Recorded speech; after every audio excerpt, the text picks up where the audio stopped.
আমাদের আমরা লাস্ট দেখছিলাম, আমার যতটুকু মনে পড়ে, যে সেকশন 12 আমরা দেখছিলাম যে কোন কোন জায়গাতে আদালত চুক্তিকে বলবৎ করার, চুক্তিকে কার্যকর করার।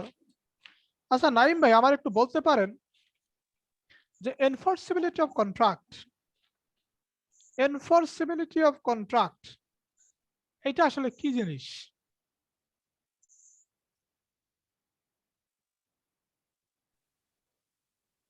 এটা তো এনফোর্সিবিলিটি অফ কন্ট্রাক্ট, এটা মানে মূলত হলো যে ধারা 12তে এটা বলছে আর কি, যে ধারা 12তে আপনার যে চারটা আপনার ওয়ে আছে বা চারটা যে ধাপ আছে, সেইভাবে আপনার যে ইনফোর্স করা বা কার্যকর করা,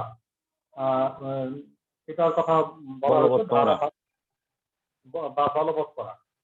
তো এটা আদালতের মাধ্যমে আপনার কিভাবে আপনার একটা চুক্তি দুইজনের মধ্যে, এটা কি দাদা দুইজন হতে পারে বা আরো বেশি লোক হতে পারে কি দাদা?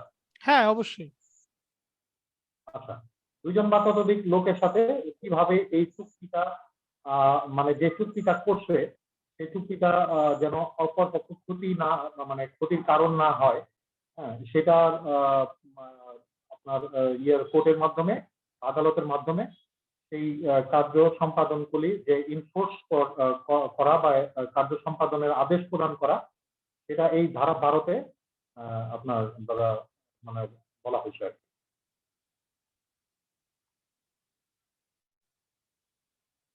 মানে মোট কথা হচ্ছে যে আদালত পক্ষদেরকে বলবে যে আপনারা যে চুক্তি করছেন সেই চুক্তি অনুযায়ী কাজ সম্পাদন করেন। এখানে অন্য কোনো প্রতিকারের কথা বলে নাই, এখানে জাস্ট বলছে আপনি যে চুক্তি করছেন সে চুক্তি অনুযায়ী কাজটা করেন। তার মানে স্পেসিফিক সুনির্দিষ্ট পারফরমেন্স সম্পাদন অফ কন্ট্রাক্ট, চুক্তির সুনির্দিষ্ট কার্য সম্পাদন, অর্থাৎ আমি যেভাবে কন্ট্রাক্টেড, আমি যেভাবে চুক্তিবদ্ধ, ঠিক সেইভাবে কাজটাকে সম্পাদন করা হচ্ছে স্পেসিফিক পারফরমেন্স অফ কন্ট্রাক্ট। আদালত বলবে যে আপনাদের যে চুক্তিটা আছে সে চুক্তিটাকে বাস্তবে রূপ দেন, সে চুক্তি অনুযায়ী কাজ করতে হবে। এই চুক্তি অনুযায়ী কাজ করে যে আদেশ দান, এটার নাম হচ্ছে এনফোর্সিবিলিটি অফ কন্ট্রাক্ট, চুক্তির বলবৎযোগ্যতা বা চুক্তি কার্যকর করা আর কি। দাদা একটা জিনিস জানার জন্য, মানে গত 19 তারিখে যে পরীক্ষাটা হয়েছিল ওই প্রশ্নটা তো আমার কাছে আছে, যে দাদা ওইখানে বলা হয়েছে যে এক্স এবং ওয়াই 3 মাসের মধ্যে একটি ব্যবসা করার জন্য অংশীদারি চুক্তিতে আবদ্ধ হয়। এই অংশীদার বলতে যে দুইজনের পার্টনারশিপটাই তো বোঝানো হয়েছে, তাই তো দাদা? হ্যাঁ হ্যাঁ হ্যাঁ, মানে এক্স এবং ওয়াই 3 মাসের মধ্যে একটি ব্যবসা করার জন্য, মানে এই ব্যবসার বয়সটা হবে 3 মাস এবং অংশীদারি চুক্তিতে আবদ্ধ হয়। 3 মাস অতিক্রান্ত হওয়ার পর ওয়াই অংশীদার হতে অনাগ্রহ প্রকাশ করে, প্রকাশ করে চুক্তিটি অংশীদারিত্বের মেয়াদকাল সুনির্দিষ্ট উল্লেখ ছিল না। সুনির্দিষ্ট মানে মেয়াদকাল বলতে কি, এটা যে 3 মাসের হয়ে গেল কিন্তু মেয়াদকাল সুনির্দিষ্ট উল্লেখ ছিল না। এক্স প্রার্থনার প্রেক্ষিতে ওয়াই এর বিরুদ্ধে চুক্তি সুনির্দিষ্ট বলবৎ করা যাবে কি যুক্তি সহ? এটা তো দাদা বোধহয় 12 থেকে অ্যান্সারটা করতে হবে, তাই না দাদা? এটাকে চুক্তিটাকে বলবৎযোগ্য হবে।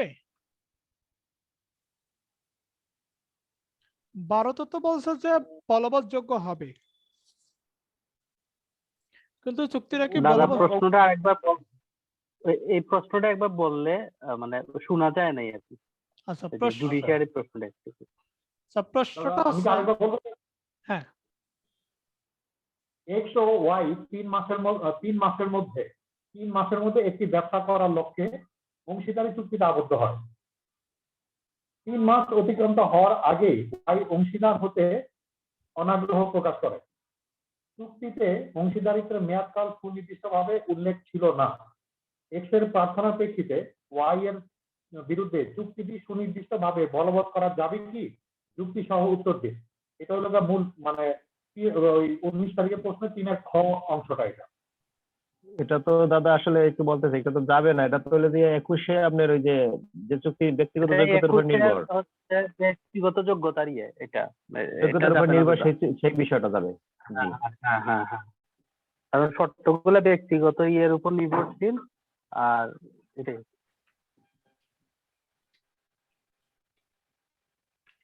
ব্যক্তিগত যোগ্যতা বলতে কি বুঝেন? সব জায়গায় কি ব্যক্তিগত যোগ্যতাকে কি টানা যায়?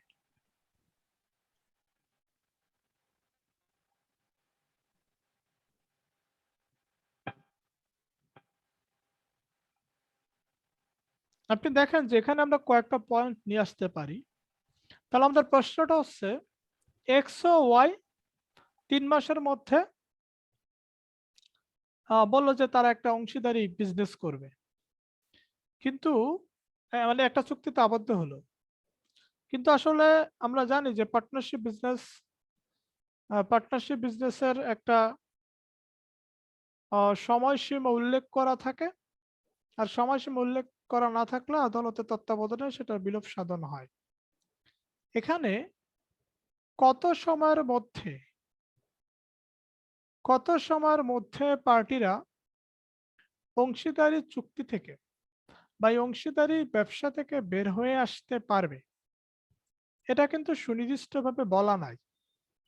তার মানে আমরা বলতে পারি যে আসলে চুক্তিটাই ভালোভাবে হয় নাই। অংশীদারি বিজনেসের যে চুক্তি, পার্টনারশিপ কন্ট্রাক্টের যেই ফর্মুলেশন, পার্টনারশিপ পার্টনারশিপ বিজনেস হওয়ার জন্য যে একটা মেয়াদ থাকে, সেই মেয়াদটা এখানে উল্লেখ নাই। সো যেহেতু এটা 21-এর 4 হবে দাদা। যেহেতু এখানে মেয়াদটা উল্লেখ নাই, সো এই চুক্তিটা হচ্ছে রিভোকেবল, বাতিলযোগ্য। এখন যেহেতু বাতিলযোগ্য, প্রকৃতির কারণে হ্যাঁ বাতিলযোগ্য। হ্যাঁ, এই যেহেতু বাতিলযোগ্য, এই কারণে হচ্ছে যে আদালত এখানে যেহেতু এটার মধ্যে একটা বাতিল বাতিল ভাব আছে, সো এখানে আদালত কি করবে না, আদালত বলবে না যে আপনি চুক্তি অনুযায়ী একটা কাজ করেন। আদালত দেখতেছে এই মেয়ে এবং ছেলে যে কোনো মুহূর্তে দুজন দুজনকে ছেড়ে চলে যাইতে পারে। আদালত বলবে না ভাই তোমরা বিয়ে করো, তাদের মধ্যে চুক্তি থাকলেও আদালত বলবে না যে তোমরা বিয়ে করো। ঠিক তেমনি ভাবে এখানে আদালত দেখতেছে যে আমার পার্টনারশিপ ডিটে যেই ধরনের রিকোয়ারমেন্ট দরকার, সেই রিকোয়ারমেন্ট ফুলফিল করে নাই। So contract is not completed, contract is complete, চুক্তিটাই সম্পূর্ণ না। চুক্তি যেখানে সম্পূর্ণ না, সেখানে at the option of any party, যে কোনো পার্টির ইচ্ছাক্রমে এই চুক্তিটা শেষ হয়ে যেতে পারে। চুক্তিটা শেষ হইলেও কোনো পক্ষ মানে যে পক্ষ চুক্তি থেকে বেরিয়ে আসবে সেই পক্ষকে লিগালি বাউন্ড করা যাবে না, বা আদালত সেই চুক্তিকে বলবৎযোগ্যতার চুক্তির বলবৎযোগ্য মানে বলবৎ করার জন্য, কার্যকর করার জন্য, ইমপ্লিমেন্ট করার জন্য, বাস্তবে রূপ দেওয়ার জন্য আদেশ দিবে না। এখানে ব্যক্তিগত যোগ্যতার প্রশ্ন আসবে তখনই যখন হচ্ছে একটা মানুষ ভালো পারে, যেমন কেউ বই লিখতে পারে, কেউ গান লিখতে পারে, কেউ ডান্স করতে পারে। এটা হচ্ছে পার্সোনাল স্কিল। পার্সোনাল স্কিল বলতে এই জিনিসগুলোকে বুঝাইছি।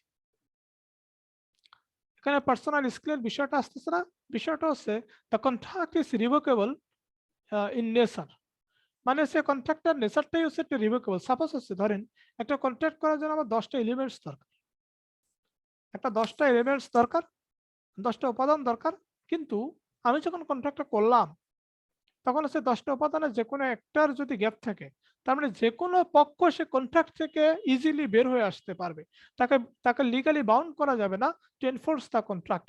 সে কন্ট্রাক্টের কাজ করার জন্য কোনো পক্ষকে বাধ্য করা যাবে না, কারণ সেখানে কন্ট্রাক্টের যে রিকোয়ারমেন্ট আছে, কন্ট্রাক্টের যেই চুক্তির যেই সত্যগুলো আছে সেগুলো নাই। তাহলে 12 ধারা এবং 21 ধারা, আমরা 12 ধারাতে বলছিলাম যে 4টা ক্ষেত্রে আদালত বলবে আপনি চুক্তি অনুযায়ী কাজ করেন, 4টা ক্ষেত্রে আদালত কন্ট্রাক্টের এনফোর্সিবিলিটি দিবে। কোন 4টা ক্ষেত্রে সেটা আমরা দেখছি। আমরা যদি দেখতে পাই যে কন্ট্রাক্টটা ভায়োলেট করা হলে, কন্ট্রাক্টটা ভঙ্গ করা হলে আমার আসলে অন্য কোনো প্রতিকার নাই, সেক্ষেত্রে আদালত বলবে যে যেহেতু এখানে অন্য কোনো প্রতিকার নাই বা যেহেতু এখানে কম্পেনসেশনের মাধ্যমে প্রতিকার দেওয়া যাচ্ছে না, সো আপনি চুক্তি অনুযায়ী কাজটা করেন। আপনি চুক্তি অনুযায়ী কাজটা করেন। ক্লিয়ার বিষয়টা?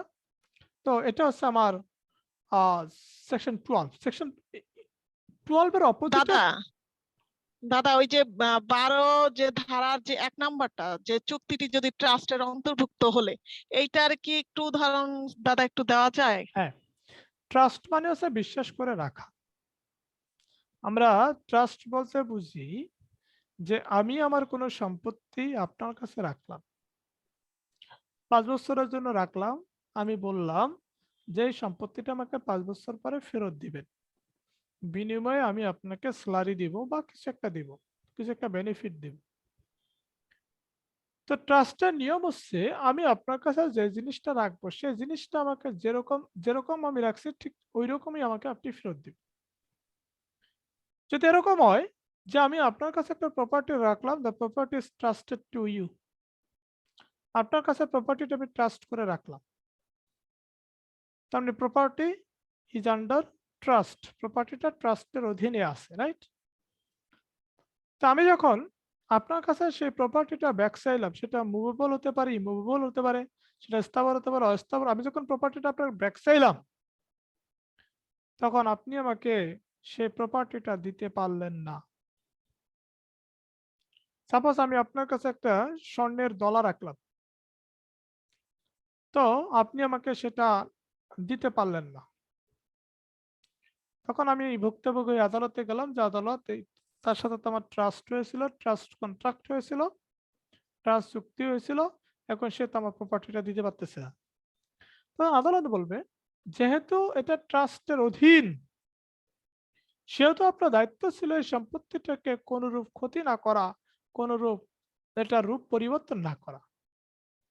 যেহেতু কন্ট্রাক্টর ট্রাস্টের অধীন, যেহেতু চুক্তিটা ট্রাস্টের অধীন, যেহেতু চুক্তিটা এই ওসি বা ট্রাস্টের অধীন, সো আপনাকে চুক্তি অনুযায়ী কাজটা করতে হবে। অর্থাৎ কোন চুক্তি যদি ট্রাস্টের মধ্যে থাকে, সে চুক্তিটাকে আদালত বলবে এনফোর্স করার আদেশ দিবে। আর নাইলে তো এরকম হইতো যে আমি আপনার কাছে একটা প্রপার্টি রাখছি, সেটা আপনি মানে মানে বেচে ফেলছেন, বিক্রি করে ফেলছেন, সেটা আপনি খেয়ে ফেলছেন, সেটা আপনি নষ্ট করে ফেলছেন। তো এই কাজটা যাতে না হতে পারে, এই জন্য বলে দিচ্ছি যদি সেটা ট্রাস্টের অন্তর্ভুক্ত হয়, তাহলে হচ্ছে আপনাকে সে কন্ট্রাক্টটা এনফোর্স করার আদালত আদেশ দিবে। আদালত বলবে আপনি কিভাবে তার প্রপার্টিটা ব্যাক দিবেন সেটা জানি না, তবে আপনাকে দিতে হবে, আপনাকে দিতে হবে, কারণ এই কন্ট্রাক্টটা ছিল হচ্ছে ট্রাস্টের অন্তর্ভুক্ত, ট্রাস্টের অন্তর্ভুক্ত। কোন চুক্তি যদি ট্রাস্টের অধীন হয়, তাহলে সে চুক্তিকে আদালত কি করবে, বলবৎযোগ্য করার আদেশ দিবে। এখানে হ্যালো দেখেন, দাদা। হ্যাঁ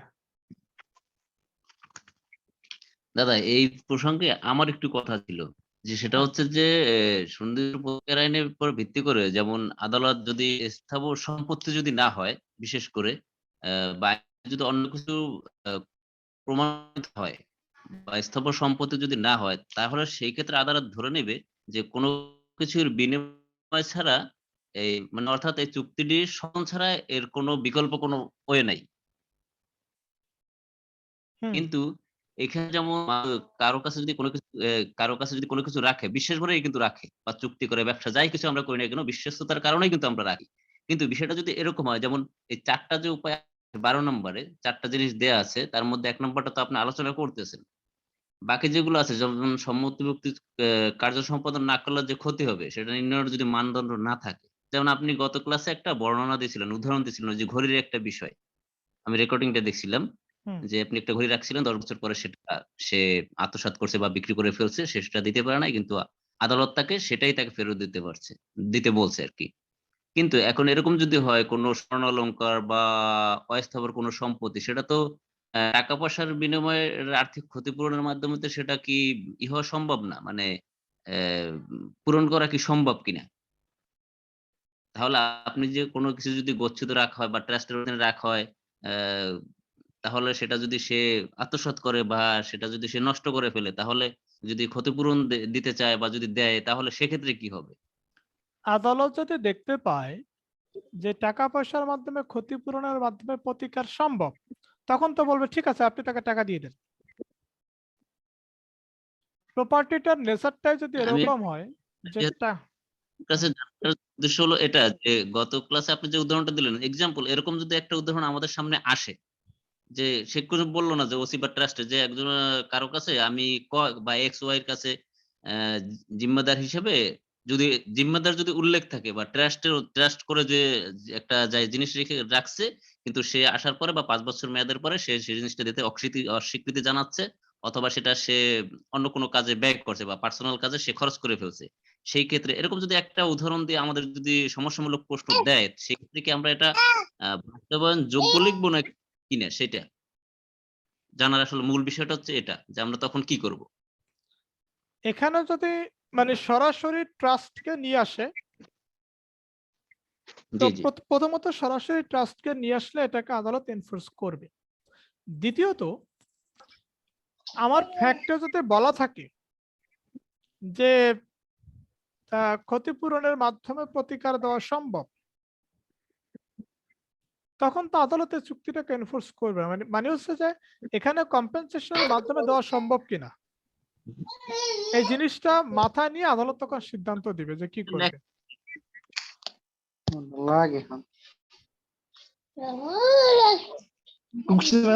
আদালত যদি এরকম লেখা মানে এটার দেয়া সম্ভব, তাহলে তো আমরা বুঝতে না, আমার ফ্যাক্টের মধ্যে বলে দিবে, ফ্যাক্টের মধ্যে বলে দিবে যে এটা অন্য কোনো প্রতিকারের মাধ্যমে সম্ভব। এখানে ফ্যাক্টে বলে দিবে যে এখানে বাদীর জন্য ক্ষতিপূরণ পর্যাপ্ত হয়, বা আদালত দেখতেছে বাদীর জন্য ক্ষতিপূরণ পর্যাপ্ত হয়, তখন কি করবে? যখন যেখানে ক্ষতিপূরণ পর্যাপ্ত হয় সেখানে তো আদালত সে চুক্তিকে এনফোর্স করার আদেশ দেবে না, কারণ সে তো একটা রেমিডি পাচ্ছে, সে তো একটা রিলিফ পাচ্ছে।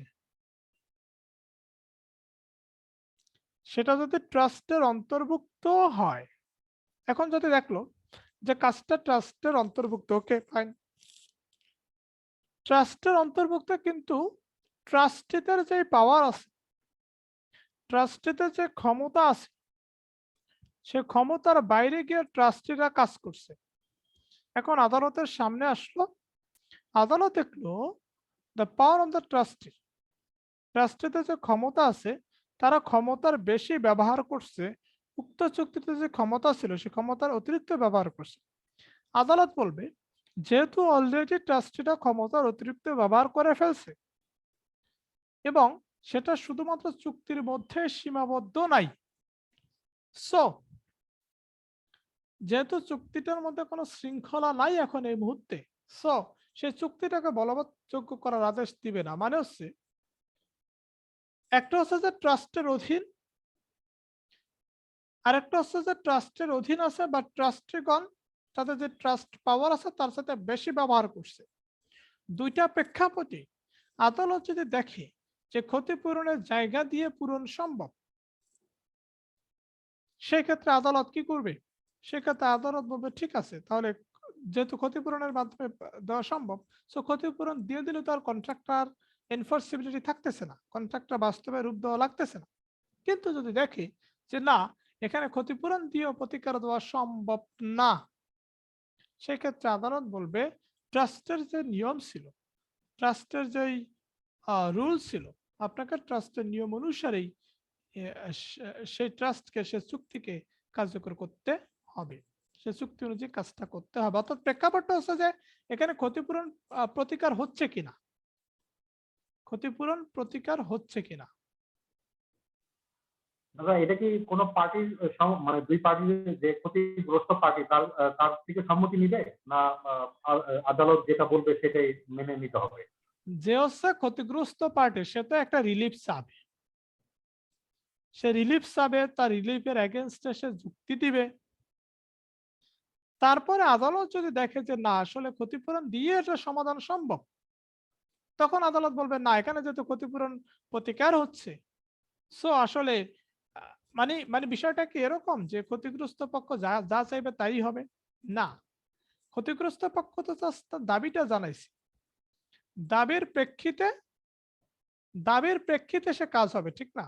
তো দাবির প্রেক্ষিতে সে যখন যুক্তি উপস্থাপন করবে এবং আদালত দেখতেছে যে না আসলে ক্ষতিপূরণ দিয়ে প্রতিকার দেওয়া সম্ভব, তখন বলবে, বাদীকে বলবে যে না, সে বিবাদী চুক্তি অনুযায়ী কাজ না করলেও হবে, কারণ সে আপনাকে ক্ষতিপূরণ দিলে এটা পর্যাপ্ত প্রতিকার হয়ে যাচ্ছে এবং এখানে ক্ষতিপূরণের মাধ্যমে প্রতিকারটা দেওয়া যায়, ক্ষতিপূরণের মাধ্যমে প্রতিকারটা দেওয়া যুক্তিসঙ্গত। ধরুন আমার একটা প্রপার্টি নষ্ট হয়ে গেছে, আদালত দেখতেছে প্রপার্টি তো নষ্ট হয়ে গেছে, এখানে ক্ষতিপূরণ দিলেই কিন্তু ঝামেলার সমাধান হয়ে যায়। আবার আবার মনে করেন যে আমার মনের ক্ষতি হয়েছে, আদালত দেখতেছে যে এখানে যেহেতু মনের ক্ষতি হয়েছে, এখানে তো আর টাকা দিয়ে সমাধান সম্ভব না, তখন বলবে যে ঠিক আছে আপনি চুক্তি অনুযায়ী কাজটা করেন। তার মানে হচ্ছে ক্ষতিপূরণ কোন জায়গায় যুক্তিসঙ্গত, কোন জায়গায় যুক্তিসঙ্গত না, এটা একটা বিবেচ্য বিষয়। আচ্ছা আমরা ধারা 21-এ যাই। ধারা 21-এ বলছে কন্ট্রাক্টস নট দাদা একটু কথা বলতে চাই। হ্যাঁ হ্যাঁ দাদা বলতে চাচ্ছি যে 12 যেমন 12 যে অপশন গুলো আছে ক খ গ, আবার ওই যে 21-এ ক খ গ বা এই যে জ পর্যন্ত, কিন্তু এগুলো কি 12 এক দুই দিলে হবে না দেওয়া উচিত আপনার 12 ক খ গ এইটা দেওয়া উচিত? আপনার বেয়ার একটা কিভাবে দেখা গেল আছে? দেয়ার একটা তো ক খ গ, এবং এটাই তো আমি মনে করি হওয়া উচিত। তাহলে কিন্তু 12 এক কখতে সাইড দেবে দিলে তো আপনার, আমার মনে হয় মেইন আইনে যেভাবে আছে ঠিক ওভাবেই দিতে হবে, 12 ক 12 খ ঠিক ওভাবে দিতে হবে। এবিসিডি আকারে দেওয়া আছে না, এবিসিডি আকারে দিতে হবে জি জি যত দাদা সেকশন। হ্যালো হ্যাঁ থ্যাংক ইউ। হ্যাঁ দাদা, আমরা কি এই অধ্যায় আমরা কি সুনির্দিষ্ট প্রতিকার শুরু করছিলাম এর আগে? হ্যাঁ আমি কেমনে কইম? দাদা আমরা আমার তো দাদা রিমাইন্ড হইতেছে না দাদা, আমি যে শুরু করছিলাম কিনা। আমরা কি সেটা শুরু করলাম কত দ্বারা থেকে আমরা শুধু তো আজকে? 5 ধারা থেকে, আজকে তো ওইভাবে পড়া যাইতেই পারি নাই। আচ্ছা আমরা 21 ধারাতে যাচ্ছি। 21 থেকে শুরু করতেছেন দাদা, আর বাকিগুলো আগে আগে থেকে শুরু করেন নাই? না আমরা তো আজকে শুরুই করতে পারলাম না। আচ্ছা আমরা 12 ধারাতে দেখছিলাম যে 4টা ক্ষেত্রে আদালত চুক্তিকে কার্যকর করার আদেশ দিবে। 12 ঠিক অপোজিট ধারা হচ্ছে 21 ধারা। 21 ধারাতে বলছে 8টি ক্ষেত্রে আদালত চুক্তিকে কার্যকর করার আদেশ দিবে না। 8টি ক্ষেত্রে বিষয়টা কি? সাপোজ হচ্ছে এ এবং বি চুক্তিবদ্ধ কোনো একটা কাজ করার জন্য, আদালত দেখতেছে না মানে কোন একটা পক্ষ চুক্তি অনুযায়ী কাজ করবে না, এটা বলতেছে কোন একটা পক্ষ চুক্তি অনুযায়ী কাজ করবে না। তো চুক্তি অনুযায়ী কাজ না করলে অপর পক্ষের কি হবে? অপর পক্ষের ক্ষতি হবে। ক্ষতিগ্রস্ত পক্ষ আদালতে গেল, আদালতে গিয়ে বলল স্যার তার সাথে আমার চুক্তি ছিল, সে বলতেছে চুক্তি অনুযায়ী কাজ করবে না। আদালত বলতেছে সে চুক্তি অনুযায়ী কাজ করবে না, ঠিক আছে, আপনার যে পরিমাণ ক্ষতি হয়েছে সেখানে যদি আপনাকে 10 লাখ টাকা, সেখানে যদি আপনাকে 10 লাখ টাকা দিয়ে দেয় তাহলে কি আপনার ক্ষতিপূরণ সম্ভব? তাহলে কি সেটাকে আপনার জন্য পর্যাপ্ত প্রতিকার হয়? তখন সে বলতেছে হ্যাঁ আমার জন্য পর্যাপ্ত প্রতিকার হয়।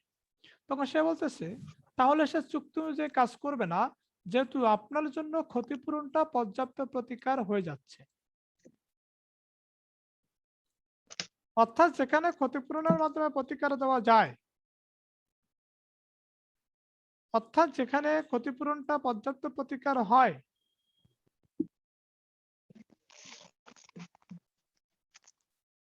সেই জায়গাতে আদালত চুক্তির কার্যকরণের আদেশ দিবে না, বলবে না যে আপনার সাথে যেভাবে চুক্তি ছিল আপনি সেভাবে কার্য সম্পাদন করেন, এটা আদালত বলবে না। এটা আদালত বলবে না। কারণ কারণ আপনি রেমেডি তো পেয়ে যাচ্ছেন। সাপোজ হচ্ছে আপনার একটা কলম ধরেন একজন খালের মধ্যে ফেলে দিল, এখন আপনি বলতেছেন যে আপনি কি কলমটা চাবেন? এখন যদি এরকম হয় যে না আমার 5 টাকা দিয়ে দিলেই আমার সমস্যার সমাধান, মানে আপনি 5 টাকা যখন আপনাকে দিয়ে দেবে তখন কি আপনি কি বলবেন যে আমাকে কলমটা খাল থেকে আবার তুলে দিতে হবে? না, কারণ আপনি তো রেমেডি পেয়ে গেছেন। আপনি তো প্রতিকার পেয়ে গেছেন, যেখানে আপনি প্রতিকার পেয়ে যাবেন সেখানে আপনি চুক্তিকে কার্যকর করার আদেশ আপনি পাবেন না। একটা পয়েন্ট। 2 নাম্বার হচ্ছে যেখানে হচ্ছে পার্সোনাল স্কিল জড়িত। সাপোজ হচ্ছে আমি আপনার স্টেজে গান গাবো, আমি আপনার স্টেজে নাচবো, আমি আপনার সাথে বই লিখবো, আমি আপনার সাথে কোনো একটা বই বের করব। তাই এই কাজগুলা কি ব্যক্তিগত যোগ্যতার বিষয়। যেখানে আমি আপনার সাথে চুক্তিবদ্ধ হলাম যে আমি আপনার স্টেজে গান গাবো এই তারিখে, ডিসেম্বরের 12 তারিখে গান গাবো, ডিসেম্বরের 12 তারিখের আগে আমি বললাম যে আমি গান গাইতে পারবো না। তখন অপরপক্ষ আদালতে গেল, আদালত গিয়ে বলল, আদালতে কে বললো যে স্যার তার সাথে আমি চুক্তিবদ্ধ ছিলাম, সে তো গান গাবে এখানে, সে যদি গান না গায় তাহলে তোমার বিশাল ক্ষতি হয়েছে। তখন আদালত বলবে সে যেহেতু গান গাবে না, সে যদি স্টেজে আসেও তার গলা গ্যার করবে মানে সুর আর উঠবে না। যেহেতু এখানে তার এটা একটা গান গাওয়াটা হচ্ছে ব্যক্তিগত যোগ্যতা, এখানে ফোর্স করে যেহেতু সমাধান হচ্ছে না, সো এখানে আমি এই চুক্তির কার্যকরণের আদেশ দিতে পারি না। আমি বলতে পারি না, আমি গায়ককে বলতে পারি না আপনার সাথে যেভাবে চুক্তিবদ্ধ ছিল আপনি সেভাবে কাজ করেন, এটা আমি বলতে পারি না। তো এখানে আবার আবার আরো বিষয় আছে, যে ধরেন আমি আপনার সাথে চুক্তিবদ্ধ, তো চুক্তি করার সময় কিছু কন্ডিশন থাকে, কিছু শর্ত থাকে। আদালত আসলে এক পক্ষ বলতেছে যে চুক্তি অনুযায়ী কাজ করবে না, তখন অপরপক্ষ আদালতে গেল, আদালত দেখলো যে আপনাদের চুক্তিতে যে সত্যগুলো আছে, যে স্টিপুলেশন আছে, যে কন্ডিশন গুলো আছে, এই কন্ডিশন গুলো আদালত নিজেই বুঝতেছে না। মানে চুক্তির যে সত্যগুলো আছে, চুক্তির যে কন্ডিশন গুলো আছে, আদালত সে চুক্তির কন্ডিশন বুঝতেছে না। আদালত যেখানে একটা আনসার্টেন অবস্থা আছে, আদালত যেখানে একটা অনিশ্চিত অবস্থা আছে, সেখানে আদালত সেই চুক্তিকে বলবৎযোগ্য করার আদেশ দিবে না, বলবৎযোগ্য করার আদেশ দিবে না। আবার মনে করেন যে দেখা গেল যে ওই যে একটু আগে বললাম যে চুক্তিটা নিজেই বাতিলযোগ্য, চুক্তিটা নিজেই বাতিলযোগ্য। সাপোজ হচ্ছে এ এবং বি চুক্তি করলো, এ কিছু বিষয় গোপন রাখলো বি এর কাছ থেকে এক্সট্রা সুবিধা নেওয়ার জন্য, এ কিছু বিষয় গোপন রাখলো বি এর কাছ থেকে এক্সট্রা সুবিধা নেওয়ার জন্য। এই যে তা গোপন রাখলো, এই যে ফ্রডুলেন্ট প্রতারণার আশ্রয় নিল এখানে, সো এই চুক্তিটা যখন আবিষ্কৃত হবে যেখানে প্রতারণা করা হয়েছে এর পক্ষ থেকে, এই চুক্তিটা কি বাতিলযোগ্য। যখন আবিষ্কার হবে যেখানে মিস রিপ্রেজেন্ট করা হয়েছে, তখন এই চুক্তিটা বাতিলযোগ্য হয়ে যাবে। আবার মনে করেন যে তখন সে চুক্তিকে কার্যকর করার আদেশ আদালত দেবেন। আবার মনে করেন যে আমি আপনি একটা চুক্তি করলাম, দেখা গেল চুক্তি অনুযায়ী যদি আজকে কাজ করা শুরু করি তাহলে কাজটা শেষ হতে 3 বছরের বেশি সময় লাগবে। তার মানে একটা আনরিজনেবল টাইম, একটা অযৌক্তিক একটা সময় চুক্তি অনুযায়ী কাজ করার জন্য লাগতেছে। এই জায়গাতে আদালত চুক্তি অনুযায়ী কাজ করার আদেশ দিবে না। আবার মনে করেন যে যখন আমরা চুক্তি করলাম, যে বিষয়ের উপর চুক্তি করলাম, subject matter of the contract, যে বিষয়ের উপরে চুক্তি করলাম সেই বিষয়টা এখন আছে। সাপোজ আমি আপনি বললাম যে আমরা ওই জায়গাতে একটা পুকুর খনন করব, তো সে খালি জায়গাটা এখনো আছে, কিন্তু যখন আমরা চুক্তিতে স্বাক্ষর করতে যাব তখন দেখলাম যে সে খালি জায়গা অলরেডি বিল্ডিং উঠে গেছে। সো আমরা কি এই চুক্তিটাকে বাস্তবায়ন করতে পারবো না। সো আদালত এখানে কি করবে, আদালত দেখবে যে চুক্তি করার সময় বিষয়বস্তুটা ছিল, কিন্তু চুক্তি যখন স্বাক্ষর হবে, ফাইনালি যখন কন্ট্রাক্ট হবে, তখন সে চুক্তির বিষয়বস্তুটা নাই। তখন আদালত বলবে যেহেতু চুক্তির বিষয়বস্তু নাই, সো আমি এই চুক্তিকে কার্যকর করার আদেশ দিতে পারি না। তো সেকশন 21 8টা ক্ষেত্রে বলছে। এখন এখান থেকে রিটেন কোশ্চেন কিভাবে আসতে পারে, আমরা রিটেন কোশ্চেন লিখি। 1 number question, 1 number question direct question, আদালত কোন কোন ক্ষেত্রে চুক্তি সুনির্দিষ্টভাবে বলবৎ করার আদেশ দিবে না। আদালত কোন কোন ক্ষেত্রে চুক্তি সুনির্দিষ্টভাবে বলবৎ করার আদেশ দিবে না।